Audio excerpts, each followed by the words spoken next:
Hello friends, नमस्कार। Welcome to my channel. बहुत बहुत स्वागत है आप लोगों का हमारे चैनल एजुकेशनल एकेडमी पे। ठीक है, तो चलिए स्टार्ट करते हैं आज का सेशन। ठीक है, तो जल्दी से जुड़ जाइए और जो लोग अभी तक चैनल को शेयर नहीं करे हैं शेयर कर दीजिए। ठीक है,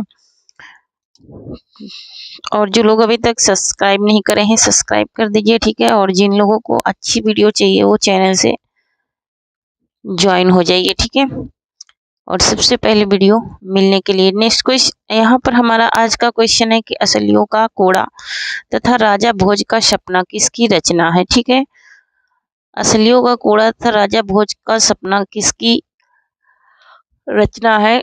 राजा शिव प्रसाद सितारे हिंद की, राजा लक्ष्मण सिंह की या फिर सतल मिश्र की? तो ये किसकी है? राजा शिव प्रसाद सितारे हिंद की है। नेक्स्ट क्वेश्चन है कि शेखर एक जीवनी किस विधा की रचना है? ठीक है, तो शेखर एक जीवनी ये अज्ञेय की रचना है और ये किस विधा की रचना है, ये बात पूछी जा रही है। तो यहाँ पर शेखर एक जीवनी, ठीक है, ये अज्ञेय की रचना है और यहाँ पर विधा पूछी जा रही है। ठीक है,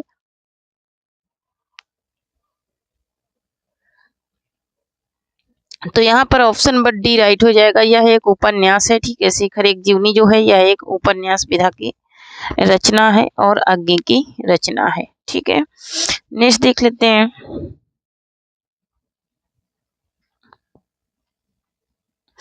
नेक्स्ट है कि एक काठ विस्फई है ना, एक कंठ होना चाहिए। यहाँ पर एक कंठ विस्फई काव्य नाटक किसकी है? ठीक है, काव्य नाटक ये किसका है? ठीक है, 1963 की है। ठीक है, तो ये जो एक कंठ विस्फई ये काव्य नाटक है, ठीक है, ये किसका है, ये बात पूछी जा रही है। तो ये है दुष्यंत कुमार का। ठीक है, एक कंठ विस्फई। यहाँ नेक्स्ट क्वेश्चन है कि सुदामा पांडे धूर्मिल का प्रथम काव्य संग्रह निम्नलिखित में से कौन सा है? ठीक है,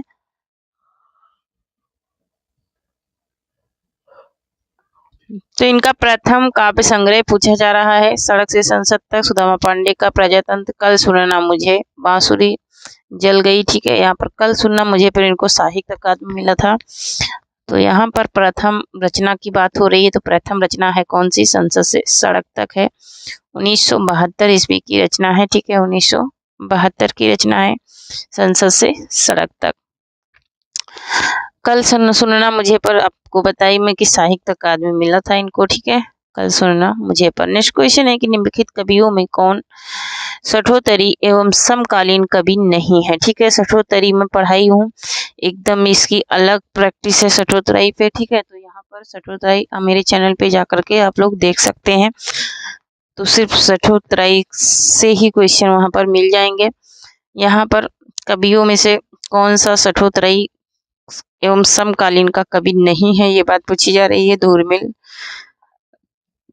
आलोक धन्या या फिर अरुण कमल या फिर गोपाल सिंह नेपाली? तो गोपाल सिंह नेपाली नहीं है, ऑप्शन नंबर डी राइट हो जाएगा।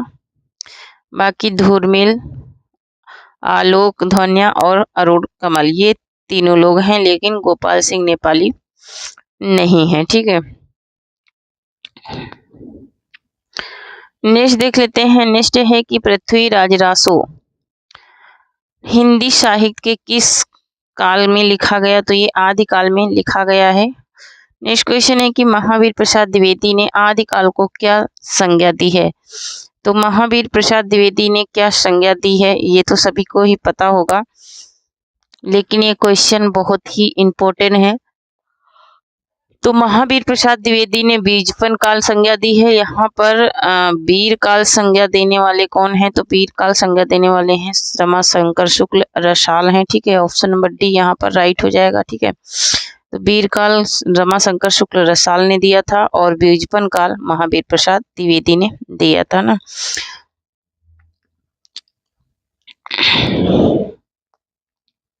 तो यहाँ पर वीर काल विश्वनाथ प्रसाद मिश्र और यहाँ पर दो लोगों ने इसका नाम ये दिया है वीरकाल।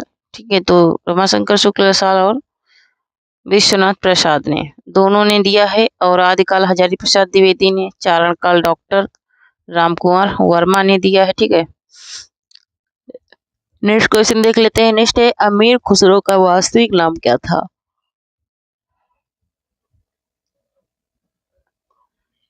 अमीर खुसरो का वास्तविक नाम क्या था, ये कई बार क्वेश्चन आ चुका है, ठीक है। अमीर खुसरो का वास्तविक नाम 1253 ईस्वी इनका क्या है, समय है। यहाँ पर इनका वास्तविक नाम पूछ रहा है, तो इनका वास्तविक नाम क्या था, अब्दुल राही था या फिर अब्दुल हसन, तो अब्दुल हसन था इनका वास्तविक नाम। ऑप्शन नंबर सी राइट हो जाएगा।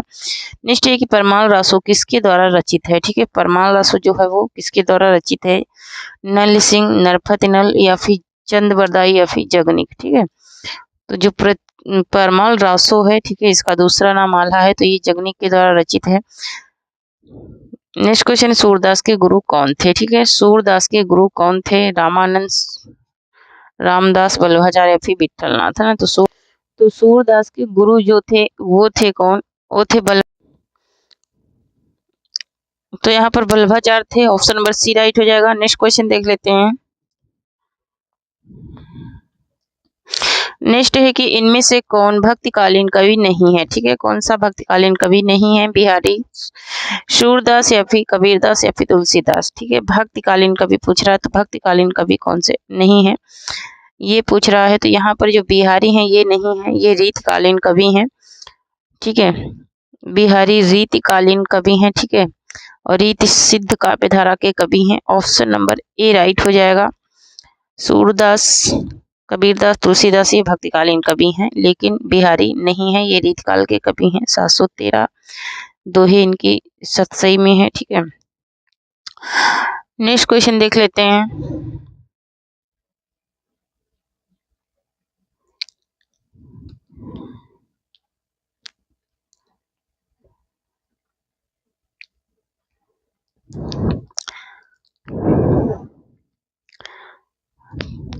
एक सेकंड थोड़ा सा, हाँ। नेक्स्ट क्वेश्चन है, कबीर की भक्ति का स्वरूप क्या है, ठीक है। कबीर की भक्ति जो है उसका स्वरूप क्या है, सगुण है, सूफी मतवादी है या फिर वैष्णव मतवादी है या फिर निगुण है, ठीक है। तो यहाँ पर जो कबीर की भक्ति का स्वरूप वो निगुण है, ठीक है। क्या है, निगुण है। ऑप्शन नंबर यहाँ पर डी राइट हो जाएगा। नेक्स्ट क्वेश्चन है हमारा कि पद्मावत महाकाव्य कौन सी भाषा में लिखा है, ठीक है। तो पद्मावत जो महाकाव्य है ये किस भाषा में लिखा है, ये बात पूछी जा रही है। तो पद्मावत महाकाव्य की भाषा है अवधी। ऑप्शन नंबर यहाँ पर बी राइट हो जाएगा, ठीक है। तो आपको कमेंट में बताना है कि पद्मावत ये किसका महाकाव्य है, किसकी लिखी हुई ये रचना है। नेक्स्ट क्वेश्चन है कि दुल्हन गावे मंगल चार, हमारे घर आए राजा राम भरतार, है ना।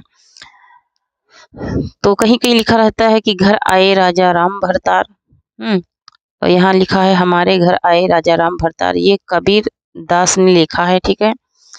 कबीर दास की ये पंक्ति है। नेक्स्ट क्वेश्चन है कि निम्न में रीतिकाल का कवि कौन है, ठीक है। रीतिकाल के कवि कौन है, तो यहाँ पर सूर्यकांत त्रिपाठी निराला,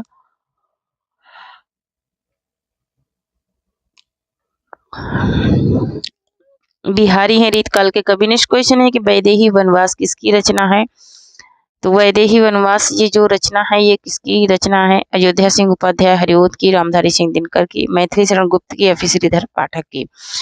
तो वैदेही वनवास है ना, वैदेही वनवास किसकी रचना है, तो ये है हरिओद की रचना है। ऑप्शन नंबर ए यहाँ पर राइट हो जाएगा। नेक्स्ट क्वेश्चन है कि अतिशोधो स्नेह को मार्ग है किसकी पंक्ति, ठीक है। तो यहाँ पर आलम की है या फिर बोधा की या फिर ठाकुर की या फिर घनानंद की, किसकी पंक्ति है ये बात पूछी जा रही है।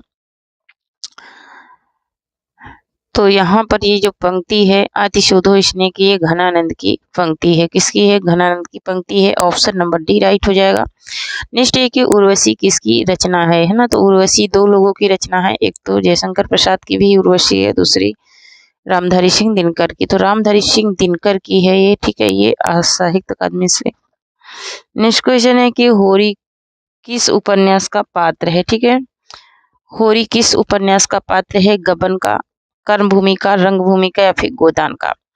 होरी ये गोदान का पात्र है। मोस्ट इम्पोर्टेंट ये कहा ये है, ठीक है, उपन्यास है, ठीक है। नेक्स्ट क्वेश्चन है निम्नलिखित निम्न में से सही जोड़ी चुनिए, ठीक है। जयशंकर प्रसाद यामा, महादेवी वर्मा, ययति, तो नासिरा शर्मा, प्रिया हट, सुमित्रा नंदन पंथ, चिदम्बरा, है ना। तो सही जोड़ी चुनना है तो सुमित्रा नंदन पंथ का ही सही है, बाकी यामा महादेवी वर्मा का है, ठीक है। तो यहाँ पर इसका right answer option number D हो जाएगा। ठीक है, नेक्स्ट क्वेश्चन देख लेते हैं।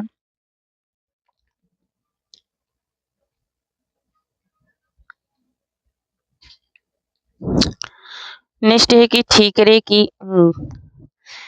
मंगनी। ठीक है, क्या लिखा है? ठीकरे की मंगनी उपन्यास किसने लिखा है? ठीक है, ठीकरे की मंगनी उपन्यास किसका है? मृदुला गर्ग का, नासिरा शर्मा का, सुधा अरोड़ा का या फिर सूरबाला का? तो ये है नासिरा शर्मा का है, ऑप्शन नंबर बी राइट होगा। नेक्स्ट क्वेश्चन है कि रेहन पर रघु किस लेखक का उपन्यास है? ठीक है, रेहन पर रघु किस लेखक का उपन्यास है? काशीनाथ सिंह का, गोविंद मिश्र का या फिर मैत्रेयी पुष्पा का या फिर दूधनाथ सिंह का? तो ये रेहन पर रघु जो उपन्यास है ये किसका है? तो ये 2011 में इनको साहित्य अकादमी से सम्मानित किया गया।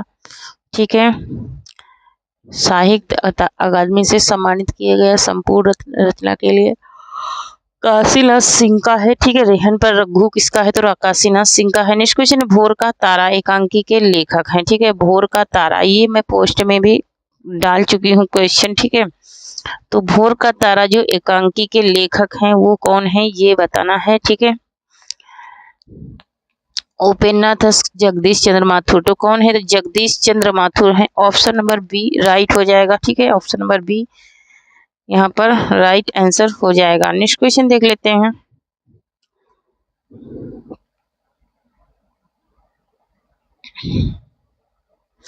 नेक्स्ट है कि आचरण की सभ्यता किसका निबंध है? ठीक है, मोस्ट इंपोर्टेंट क्वेश्चन है, आचरण की सभ्यता किसका निबंध है? महावीर प्रसाद द्विवेदी का, सरदार पूर्ण सिंह का, रामचंद्र शुक्ल का? तो ये किसका है? सरदार पूर्ण सिंह का है ना। ठीक है, निबंधों का बादशाह भी इन्हें कहा जाता है। नेक्स्ट क्वेश्चन है, किसी ऐतिहासिक प्रौढ़िक या आकस्मिक घटना का वर्णन निबंध कहलाता है? कौन सा निबंध कहलाता है? ठीक है, ये ऐसी घटना है जिसमें लिखी जाती है वो किस प्रकार का निबंध होता है? तो वो विचारात्मक निबंध होता है। कैसा होता है? विचारात्मक निबंध होता है। ठीक है, जैसे अतीत के चलचित्र किसकी रचना है? ठीक है, अतीत के चलचित्र, तो अतीत के चलचित्र महादेवी वर्मा की रचना है। ठीक है, किसकी रचना है? तो महादेवी वर्मा की रचना है, ऑप्शन नंबर ए यहाँ पर राइट हो जाएगा। नेक्स्ट है कि आनंद कदाविनी का संपादक कौन था? ठीक है, आनंद कदाविनी के जो संपादक थे वो कौन थे? बालकृष्ण भट्ट, भारतेंदु हरिश्चंद्र, बद्री नारायण चौधरी, प्रेमधन या फिर प्रताप नारायण मिश्र? तो यहाँ पर इसका राइट आंसर क्या हो जाएगा? 1855 की रचना है बद्री नारायण चौधरी प्रेम धन। ठीक है, कौन है? तो बद्री नारायण चौधरी प्रेम धन है। नेक्स्ट क्वेश्चन है कि इस महाकाव्य में 16 है रिक्त स्थान, रिक्त स्थान कर भरने के लिए उचित शब्द चुने। ठीक है, तो 16 क्या है? सर्ग हैं। ठीक है, क्या है? 16 सर्ग हैं। कमेंट में बताना कि ये कौन सा है। ठीक है, कौन सा महाकाव्य जिसमें 16 सर्ग हैं। नेक्स्ट क्वेश्चन है कि आधुनिक हिंदी गद्य का जन्मदाता किसे कहा जाता है? ठीक है, आधुनिक हिंदी गद्य का जन्मदाता भारतेंदु जी को कहा जाता है, ऑप्शन नंबर बी राइट हो जाएगा। नेक्स्ट क्वेश्चन देखिए, नेक्स्ट है कि सही विकल्प चुनिए। महाकाव्य और खंड काव्य में समान लक्षण है। ठीक है, शैली और भाषा में है समान लक्षण, भाषा शैली उपस्थान में है या फिर कथोपस्थान उपस्थाना में है या फिर उद्देश्य उपस्थाना उपस्थापना में है या फिर कथनांक उपस्थाना में है। ठीक है, तो महाकाव्य में जो खंड काव्य है उसका समान लक्षण पूछ रहा है कि कौन से उसमें है? तो कथनांक और उपस्थापना में है। ठीक है, उसका जो कथनांक रहता है उपस्थाना रहती है। ठीक है, नेक्स्ट क्वेश्चन है कि काव्य के कितने गुण होते हैं? ठीक है, तो काव्य के कितने गुण होते हैं? 3 गुण होते हैं। ठीक है, 3 गुण होते हैं काव्य के। नेक्स्ट क्वेश्चन है कि पंजाब में हिंदी का प्रचार किसने किया था? ठीक है, पंजाब में हिंदी का प्रचार किसने किया था? सदल मिश्र ने, श्रद्धा राम फिल्लोरी ने किया था पंजाब में हिंदी का प्रचार। नेक्स्ट क्वेश्चन है अज्ञे जी को किस कृति पर ज्ञानपीठ पुरस्कार मिला है? ठीक है, किस पर इनको ज्ञानपीठ पुरस्कार मिला है? तो इनको कितनी नावों में कितनी बार पर मिला है? 1978 में मिला है। नेक्स्ट क्वेश्चन है प्रगतिशील लेखक संघ का पहला अधिवेशन किस वर्ष में हुआ? ठीक है, प्रगतिशील लेखक संघ का पहला अधिवेशन किस वर्ष हुआ था? इसकी अध्यक्षता प्रेमचंद ने किया था, 1936 में हुई थी, ठीक है। 1936 में हुआ था पहला अधिवेशन, ठीक है, 1936 में। नेक्स्ट क्वेश्चन देख लेते हैं। नेक्स्ट है कि अंचल किस साहित्यकार का उपनाम है, ठीक है। अंचल जो है वो किस साहित्यकार का उपनाम है? बालकृष्ण शर्मा नवीन का, बद्रीनाथ भट्ट का, रामेश्वर शुक्ल अंचल का। फिर तो ये रामेश्वर शुक्ल अंचल का ही है उपनाम। नेक्स्ट है कि किस काव्य के लिए कहा गया है कि कथा ऐतिहासिक या लौकिक लोक प्रसिद्ध होती है, ठीक है। किसके लिए कहा गया है कि ऐतिहासिक या लोक प्रसिद्ध होती है? तो महाकाव्य के लिए कहा गया है। ऑप्शन नंबर ए राइट हो जाएगा यहाँ पर। नेक्स्ट क्वेश्चन देख लेते हैं। नेक्स्ट है कि लाल कवि किस प्रसिद्ध रचना छत्रसाल प्रकाश किस भाषा में है, ठीक है। छत्रसाल प्रकाश जो है इनकी रचना किस भाषा में है ये पूछ रहा है। तो इनका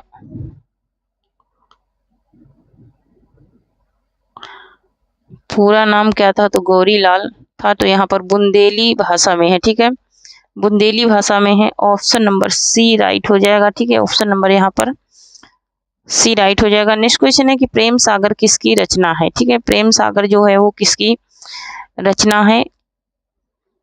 मुंशी सदा यहाँ पर लल्लू लाल की रचना है Prem Sagar. Option number C right हो जाएगा। नेक्स्ट क्वेश्चन है कि फोर्ट विलियम कॉलेज की स्थापना किस वर्ष में हुई थी? तो फोर्ट विलियम कॉलेज की स्थापना, यहाँ पे जो विक्रमी लिखा है विक्रमी नहीं होगा, यहाँ पर ईस्वी में इसकी रचना हुई है, ठीक है। तो ईस्वी में हुई थी रचना, 1800 ईस्वी में हुई थी, ठीक है, कोलकाता में हुई थी, ठीक है। नेक्स्ट क्वेश्चन देख लेते हैं। नेक्स्ट है कि महादेवी वर्मा को ज्ञानपीठ पुरस्कार किस कृति पर मिला? महादेवी वर्मा को ज्ञानपीठ पुरस्कार किस कृति पर मिला? दीपशिखा पर, नीरजा पर, यामा पर या फिर श्रृंखला की कड़िया पर, ठीक है। 1982 में मिला था इनको यामा पर, ठीक है। किस पे मिला था? यामा पे। नेक्स्ट क्वेश्चन है कि रामधारी सिंह दिनकर को किस कृति पर साहित्य अकादमी पुरस्कार मिला? कुरुक्षेत्र, उर्वशी, संस्कृत के 4 अध्याय या फिर रश्मि रथी पर, ठीक है। तो इनको भी ज्ञानपीठ और साहित्य अकादमी दोनों से सम्मानित किया गया। यहाँ पर इनको संस्कृति के 4 अध्याय पर साहित्य अकादमी 1959 में मिला था। ऑप्शन नंबर सी राइट हो जाएगा। नेक्स्ट क्वेश्चन है कि आंचलिक रचनाएं किससे संबंधित होती हैं? तो आंचलिक रचनाओं का मतलब क्या है, मतलब कहाँ से ये इसकी कथा ली जाती है? तो क्षेत्र विशेष से ली जाती है आंचलिक रचनाओं की कथा। नेक्स्ट क्वेश्चन है कि बुंदेले हर बोलो के मुंह हमने सुनी कहानी थी, खूब लड़ी मर्दानी, वह तो झांसी वाली रानी थी। प्रस्तुत पंक्तियों के रचयिता कौन है? तो इन पंक्तियों के रचयिता कौन है? माखनलाल चतुर्वेदी, सुभद्रा कुमारी चौहान, सोहनलाल द्विवेदी या फिर रामनरेश त्रिपाठी। तो ये कौन है? सुभद्रा कुमारी चौहान की पंक्तियां हैं। नेक्स्ट क्वेश्चन है कौन सी प्राचीन भाषा नहीं है यहाँ पे? तो यहाँ पर अभ्रंश है, प्रकृत है, पंजाबी नहीं है, ठीक है। पंजाबी ये प्राचीन भाषा नहीं है। ऑप्शन नंबर बी राइट हो जाएगा। नेक्स्ट है कि खड़ी बोली हिंदी का विकास किस भाषा से हुआ है, ठीक है। खड़ी बोली हिंदी का विकास किस भाषा से हुआ है? तो अभ्रंश से हुआ है। नेक्स्ट है कि ध्रुपद गायन का संबंध किस भाषा से है, ठीक है। तो ध्रुपद गायन का संबंध जो है वो ब्रज भाषा से है। नेक्स्ट क्वेश्चन देख लेते हैं और मोस्ट इम्पोर्टेंट ये क्वेश्चन है, ठीक है, ध्रुपद वाला। नेक्स्ट क्वेश्चन है कि निम्न में से कौन सी बोली उत्तर प्रदेश की नहीं है, ठीक है। कौन सी बोली है जो उत्तर प्रदेश की नहीं है? मेवाती, यहाँ पर भोजपुरी नहीं है, मेवाती भी ये भोजपुर की है, ठीक है। तो यहाँ पर देखिए कुछ क्षेत्र में उत्तर प्रदेश के भोजपुरी बोली जाती है। नेक्स्ट क्वेश्चन कौन सी बोली बिहार की नहीं है, ठीक है। तो बिहार की कौन सी नहीं है? तो जयपुरी नहीं है, भोजपुरी मगही मैथिली है, लेकिन भोजपुरी जयपुरी नहीं है। ये कहाँ की है? तो ये जयपुर में बोली जाती है। नेक्स्ट क्वेश्चन है स्वरों के एक सेकेंड।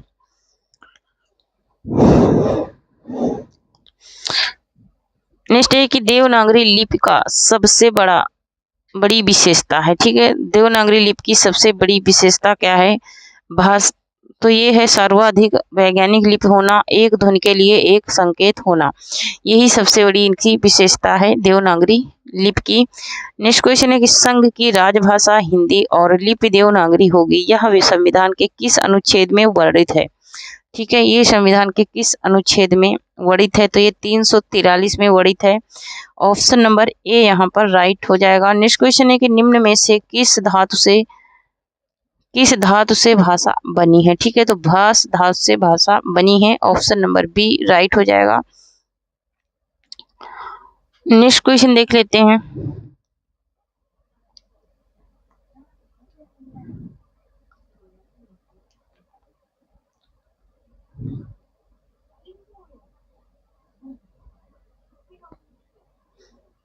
भारत की संपर्क भाषा कौन सी है? तो हिंदी है। नेक्स्ट क्वेश्चन है, इनमें से कौन स्वर सप्तक के रूप में नहीं है? ठीक है, कौन तार सप्तक के कवि नहीं है? ठीक है, कौन से तार सप्तक के कवि नहीं है, ये बात पूछी जा रही है। भारत भूषण अग्रवाल, भवानी प्रसाद मिश्र, प्रभाकर माचियो या फिर गिरजा कुमार माथुर।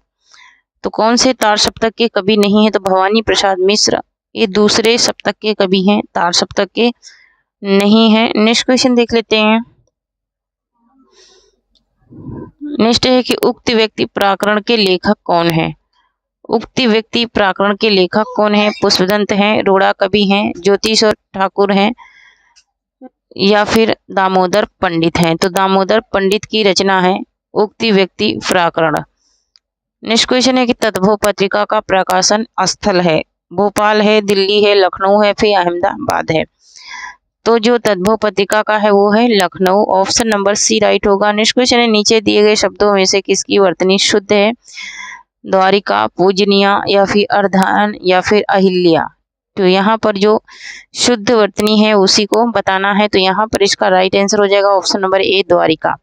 क्या हो जाएगा? द्वारिका हो जाएगा इसका राइट आंसर। द्वारिका सही लिखा है, बाकी का सब क्या है, सारे गलत है। ठीक है, यहाँ पर देखिए, यहाँ पर तो बहुत ही ज्यादा गलत लिखा गया है। ये इस तरह से लिखा जाता है पूजनीय, है ना, पूजनिया ऐसे लिखा जाता है। ठीक है, पूजनिया ऐसे लिखा जाता है।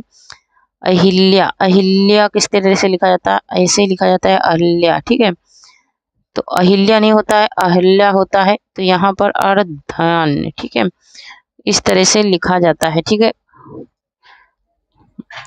अर्धान, ठीक है, इस तरह से अर्धान लिखा जाता है। नेक्स्ट देख लेते हैं। तो इनमें से शुद्ध वर्तनी का चयन कीजिए। तो यहाँ पर ऑप्शन नंबर, नेक्स्ट क्वेश्चन है कि अनाज का पर्यायवाची शब्द है। ठीक है, अनाज का पर्यायवाची शब्द कौन सा है? चाह है, तो यहाँ पर शास्य है। क्या है? शास्य है। ऑप्शन नंबर बी राइट होगा। नेक्स्ट क्वेश्चन, निम्नलिखित शब्दों में से अग्नि का पर्यायवाची है। ठीक है, अग्नि का पर्यायवाची कौन सा है? यहाँ पर तो पीयूष क्या है? अमृत का पर्यायवाची है। अंबर आकाश का है। यहाँ पर पावक जो है ये आग का पर्यायवाची है। ठीक है, पावक क्या है? आग का पर्यायवाची है। ऑप्शन नंबर बी यहाँ पर राइट हो जाएगा। ठीक है, अंबर आकाश का मैंने बताया, अमृत का पीयूष है। और नेक्स्ट है कि अव्ययीभाव समास का उदाहरण है, पल पल है या फिर अन्न जल है या फिर अंत अनंत है? तो यहाँ पर पल पल है। ठीक है, पल पल है, प्रतिपल होता है। ठीक है, प्रतिदिन होता है। तो यहाँ पर निम्न में से अव्यय है। ठीक है, अव्यय शब्द कौन सा है? वर्तमान है, नया है, तथा है या फिर सुंदर है? तो यहाँ पर तथा जो है ये अव्यय शब्द है। ठीक है, ऑप्शन नंबर सी राइट हो जाएगा। ठीक है, ऑप्शन नंबर सी राइट हो जाएगा। अव्यय क्या है? तथा शब्द है। ठीक है, नेक्स्ट क्वेश्चन देख लेते हैं।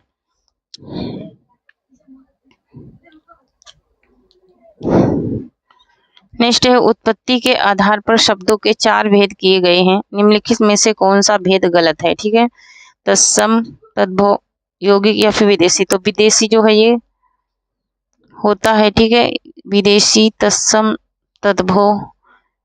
ठीक है, तो यहाँ पर यौगिक जो है ये गलत है। ठीक है, यौगिक जो है ये गलत है, रचना या बनावट के आधार पर। ठीक है, रचना या बनावट के आधार पर।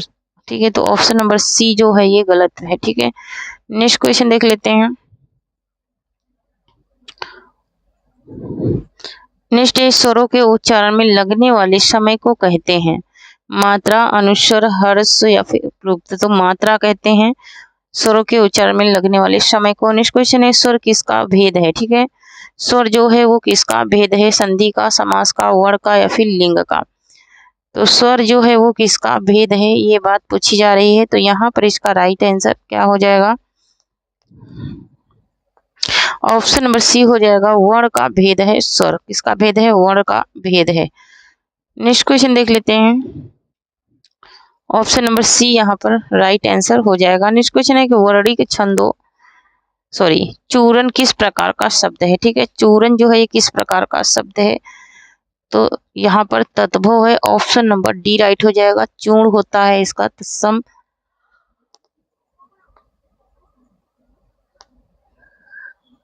तो इसका तत्सम जो होता है वो चूर्ण होता है। ऑप्शन नंबर डी राइट हो जाएगा। नेक्स्ट क्वेश्चन है कि वर्णिक छंदों में गण कितने प्रकार के होते हैं? वर्णिक छंदों में गण कितने प्रकार के होते हैं? 4, 7, 8 या फिर 10? तो यहाँ पर इसका राइट आंसर क्या हो जाएगा?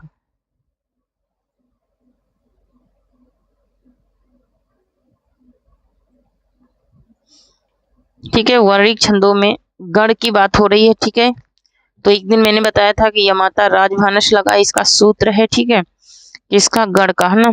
तो यगर मगर शगड़ तगड़ ये सब क्या है यहाँ पर? तो ये यगड़ मगड़ तगड़ सगड़ है ना, यमाता राजभानस लगा, 3 वर्णों से ये क्या होता है? बनता है। ठीक है, 3 वर्णों का ये सूत्र है। ठीक है, एक एक यहाँ पर 8 होते हैं। ठीक है, यमाता राजभानस लगा, इसका सूत्र है यमाता राजभानस लगा। ठीक है, तो या से यगड़, मा से मगड़, ता से तगड़, रा से रगड़। ठीक है, तो यहाँ पर रा से रगड़ और फिर भा से भगड़ ना, ला से लगड़ है ना, और गा से गगड़। यहाँ पर यही इसके सूत्र है। निश्चय निम्न में से सममात्रिक छंद का कौन सा उदाहरण है? तो चौपाई है सममात्रिक छंद, इसमें 16 मात्राएं होती हैं। नेक्स्ट क्वेश्चन है दिए गए विकल्पों में से अनुप्रयास अलंकार का उचित उदाहरण पहचानिए। ठीक है, अनुप्रयास अलंकार का उचित उदाहरण इसमें कौन सा है? सारक ले सारक चली या फिर कानन कठिन भयंकर भारी। तो यहाँ पर ऑप्शन नंबर बी राइट हो जाएगा, कानन कठिन भयंकर भारी है ना। काका की आवृत्ति बार बार हो गई है। नेक्स्ट क्वेश्चन है इन पंक्तियों में कौन सा अलंकार है? चारुचंद की चंचल किरणें खेल रही हैं जल थल में है ना। तो यहाँ पर कौन सा अलंकार है? अनुप्रयास अलंकार है। चाचा की आवृत्ति बार बार हुई है। नेक्स्ट क्वेश्चन है अतः तो घुमक्कड़ जिज्ञासा किस विधा से संबंधित रचना है? ठीक है, तो ये किस विधा से संबंधित रचना है? तो ये यात्रा वृतांत है राहुल संकृत्यायन का। ठीक है, ठीक है, किसका है? राहुल संकृत्यायन का यात्रा वृतांत है। नेक्स्ट क्वेश्चन निम्नलिखित में से किस भाषा को संविधान की 8वीं सूची में शामिल नहीं किया गया है? ठीक है, कौन सी भाषा है जो 8वीं सूची में शामिल नहीं किया गया है? डोंगरी, मणिपुरी, मैथिली या फिर छत्तीसगढ़ी? तो 8वीं अनुसूची में जिस भाषा को शामिल नहीं किया गया है वो भाषा है छत्तीसगढ़ी। ठीक है, छत्तीसगढ़ी को अभी तक 8वीं अनुसूची में शामिल नहीं किया गया है। ऑप्शन नंबर यहाँ पर डी राइट हो जाएगा। ठीक है,